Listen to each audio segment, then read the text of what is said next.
ká gbọ́rọ̀ tí a bá gbọ́rọ̀ ìtàn lẹ́nu àfà wa ìbéèrè wà tí mo fẹ́ bu bí àfà wa lẹ́bí ìbéèrè dákun. bàbá tó bí mi ò lè bú sábà kí n dákẹ́ bàbá mi wọn ò lè bàbá tó bí mi nìyẹn lẹ́yìn Ọlọ́run ànábì ẹ máa kó orí ibú yín káàkiri ẹ̀yin tẹ́lẹ̀ ní kan ṣe kò sí tó kẹ̀mí bá kò mọ̀ sí tó kàn mí pẹ̀lú ogo lẹ́yìn fa ẹni tó bá bú sábà kò ní dáa fún ẹni tó bá sọ̀rọ̀ àwọn sábà láì dáa táwọn èèyàn fi ń rí ibi pé ìsìlámù yóò kò dáa kò ní dáa fún ẹni yẹn ò ní lẹ́yìn ọlọ́wọ̀n níjọ́ fi ilé ò ní bá gbogbo àwọn èèyàn ti kàwé tábí gbogbo àwọn tí ara wí ní ìwé rẹ̀ wà ẹwà àwọn ọmọ kírísítẹ̀nì yẹn tá lọ ń gbé àwọn tíra Buhari ògbẹ́ni tó bá jẹ́ pé mùmíní gidi ni tí ara rẹ̀ ń bù máa sọ pé òun jẹ́ mùmíní kán boko àbá yẹn jẹ kò tó kán boko sábà jẹ. olúwo gbogbo kò dú àwọn akéwù tọrọ jẹ mo gbé fún ọ ìnẹba wọn inú ṣẹ̀ṣẹ̀ náà bí yín sí inú ṣẹ̀ṣẹ̀ lẹ dàgbà sí ẹmọ ẹnu ẹ gan ẹmọ ẹnu ẹ àwọn ẹmọ pé ẹmọ ẹnu ẹ máa sọ pé ẹ̀yin ló kígbẹ àwa mọ ẹmọ cast ẹ mọ gbogbo ẹ lọ́wọ́ àwa náà Labeeb má lọ frustrate ara ẹ má lọ jáná mọ́tò lẹ́nu bọ̀bọ̀ yìí sọ́dá kan bí ọlọ́ba tó wá kẹnu dà yìí àpáta pààrà lè mi máa yẹ̀yẹ́ Labeeb máa sọ ẹ́dẹ́ èèyàn yẹpẹrẹ tẹ́ ẹ dúró náà mi tẹ́ nídìí láti bu ẹ̀gan Labeeb ó yá jáde wá ta Muhammadu tó ń tẹ̀lé ó jalè ó jí pátákó pa gbé tí wọ́n ti jalè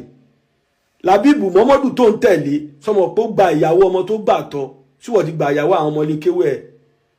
sọmọ pé Muhammadu tó ń tẹ̀lé yìí Labeeb lágbàjì sọmọ pé ọfẹ́ àyíṣà lọmọ ọdún mẹ́fà imagine that kéèyàn wú òṣòṣò kọ́ fi ọmọ òkókó ọmọ ọdún mẹ́fà kọmọ wá bá sùn lọmọ ọdún mẹ́sàn bàbá 40 something years kọmọ bọ́ ọmọ ọdún mẹ́fà sùn ẹ̀yin tẹ́ ń gbọ́ wa gbogbo ala lọ́mọ kókó ládùúgbò wa ẹ wo èjì ọmọ ọdún mẹ́fà tí Muhammadu fẹ́ ẹ̀dẹ̀ ń pè ní prophet. ọ̀rọ̀ máa sọ̀kò ọ̀rọ̀ eléyìí tí mo mú dání máa sọ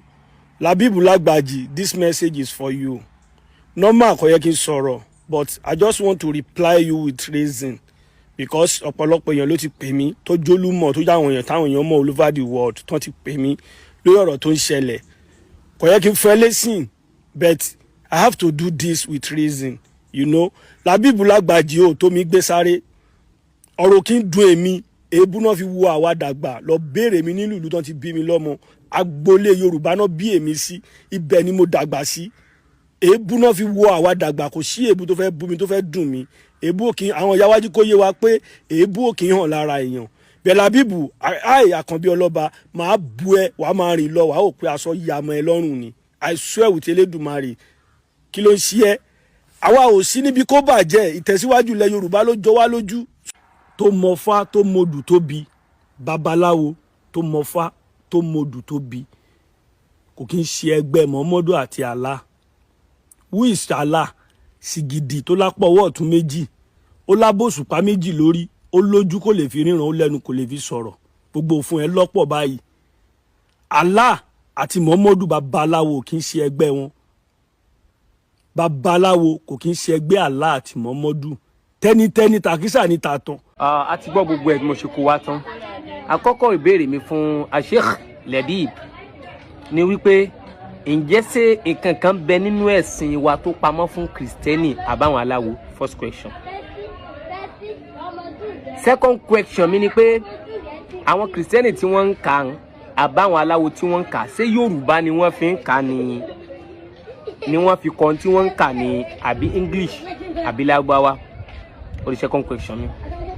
Third question mi wá ni pé ẹni kódà bàbá tó bí yín wọn ẹ̀ lè gbà kan bú àwọn sọ̀hábà Nábì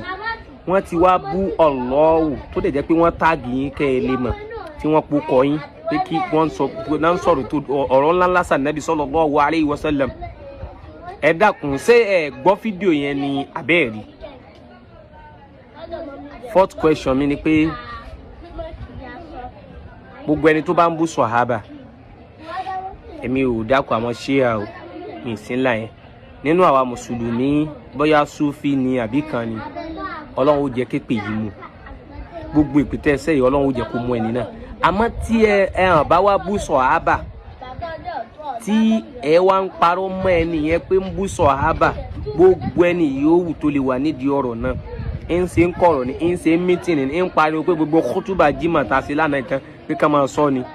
ọlọ́run ní jẹ́ ká látúbọ̀ tán látàáyé iná ti sórí ibù wọ́n sì wọnú sàárì